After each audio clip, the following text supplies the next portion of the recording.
Assalamualaikum warahmatullahi wabarakatuh. Saya Fatia Khairunisa bersama teman saya Tania Arista dan Putri Balkis ingin menjelaskan tentang review jurnal yang berjudul Pengaruh Audit Manajemen Sumber Daya Manusia Terhadap Kinerja Karyawan di Rumah Sakit Umum Purbowangi. Penulis Pramudia Nur Anissa dan Indah Mustikawati. Jurnal Profita edisi 1 tahun 2017. Pendahuluan. Kesehatan di era globalisasi berkembang terus meningkat secara kualitas maupun kuantitas seiring berkembangnya ilmu dan teknologi yang semakin canggih. Hal ini membuat instansi atau pihak yang berhubungan dengan kesehatan, salah satunya rumah sakit, tumbuh dengan pesat. Rumah sakit adalah suatu organisasi yang kompleks menggunakan gabungan alat ilmiah, khusus dan rumit, yang difungsikan oleh berbagai kesatuan personel terlatih dan terdidik dalam menghadapi dan menangani masalah medis modern, yang semuanya terikat bersama-sama dalam maksud yang sama untuk pemulihan dan pemeliharaan kesehatan yang baik. Pelayanan rumah sakit disediakan oleh kesatuan personel terlatih dan terdidik yaitu dokter, perawat, tenaga kesehatan lainnya. Indonesia memiliki dua jenis rumah sakit yaitu rumah sakit pemerintah dan rumah sakit swasta. Pertumbuhan rumah sakit yang semakin meningkat secara kuantitas serta didukung dengan perkembangan ilmu dan teknologi. Tujuan penelitian ini bertujuan untuk mengetahui pengaruh audit manajemen sumber daya manusia terhadap kinerja karyawan di Rumah Sakit Umum Purbowangi, Kabupaten Kebumen. Subjek penelitian. Dalam penelitian ini, populasi yang dipilih adalah seluruh karyawan pada Rumah Sakit Umum Purbowangi, Kabupaten Kebumen yang berjumlah 154 karyawan.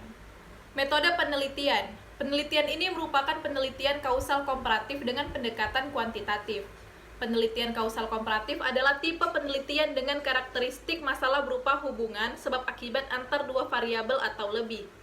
Variabel dependen adalah variabel yang dipengaruhi. Dalam penelitian ini adalah kinerja karyawan. Sedangkan variabel independen adalah variabel yang mempengaruhi. Dalam penelitian ini adalah audit manajemen sumber daya manusia. Kajian pustaka atau uraian teoritis. Yang pertama, pengertian audit sumber daya manusia. Menurut Bayangkara, audit sumber daya manusia merupakan penilaian dan analisis yang komprehensif terhadap program-program SDM. Sedangkan Fenzal Rifai dalam bukunya Manajemen Sumber Daya Manusia untuk Perusahaan mengemukakan bahwa audit sumber daya manusia adalah pemeriksaan kualitas secara menyeluruh kegiatan sumber daya manusia dalam suatu departemen, divisi, atau perusahaan. Dalam arti mengevaluasi kegiatan-kegiatan sumber daya manusia dalam suatu perusahaan dengan menitik beratkan pada peningkatan atau perbaikan kegiatan.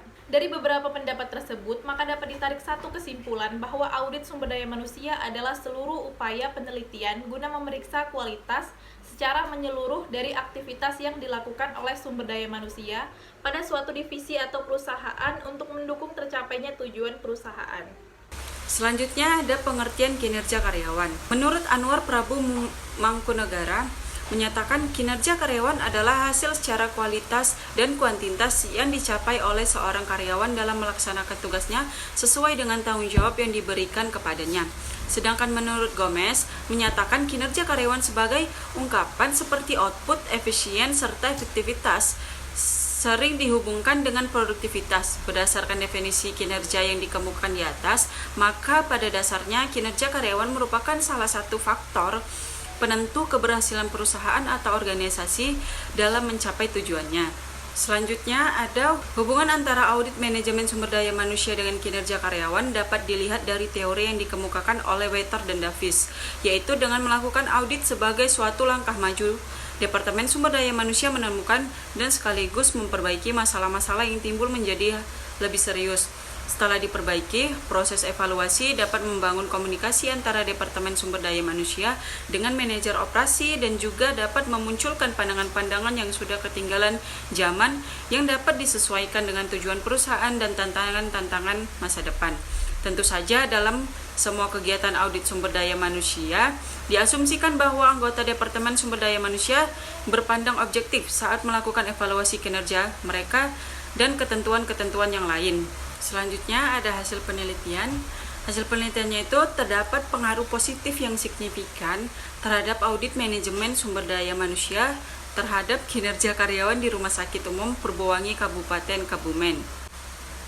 Selanjutnya ada kekuatan penelitian, itu ada 4. Yang pertama terdapat kesesuaian antara tujuan jurnal dan kesimpulan. Yang kedua, penyajian data dalam bentuk tabel yang kemudian dijelaskan lagi sehingga mudah dipahami.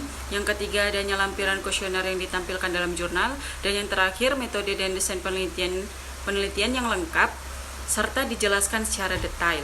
Selanjutnya ada kelemahan penelitian, itu ada dua. Yang pertama, terdapat beberapa bahasa yang sulit dipahami khususnya bagi pembaca di kalangan umum. Dan yang terakhir, kurangnya teori yang tersedia di dalam jurnal ini sehingga pembaca kurang memahami teori dasar jurnal penelitian tersebut. Perbandingan dengan penelitian lain.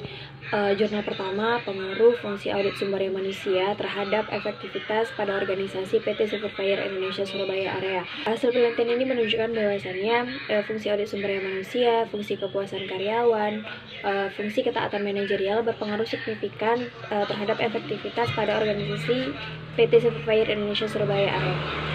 Jurnal kedua, pengaruh pelatihan dan audit sumber daya manusia terhadap produktivitas kerja karyawan pada PT Sushitei Indonesia cabang Gandaria City. Hasil penelitian ini menunjukkan bahwasannya variabel audit sumber daya manusia berpengaruh signifikan terhadap produktivitas kerja karyawan pada PT Sushitei Indonesia cabang Gandaria City.